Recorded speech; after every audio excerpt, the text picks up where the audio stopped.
দাঁত দাঁত আমাদের গুরুত্বপূর্ণ একটি অঙ্গ। এই দাঁতের মাধ্যমে আমরা চর্বণের কাজ করে থাকি।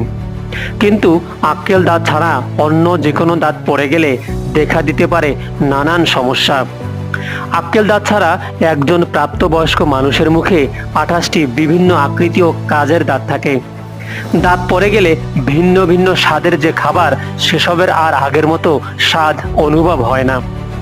দাঁত না থাকার কারণে সেই দাঁতের উপরের বা নিচের দাঁতটি বাইরের দিকে সরে আসে, আশপাশের দাঁতগুলো সরে আসতে থাকে। ফলে মুখের আকৃতিতেও আসে লক্ষণীয় পরিবর্তন। যাদের দাঁত নেই তাদের প্রকৃত চর্বণের অভাবে মস্তিষ্কে পর্যাপ্ত রক্ত সঞ্চালন হয় না। এতে অল্প বয়সী মানুষের মাঝে ডিমেনশিয়া দেখা দেয়।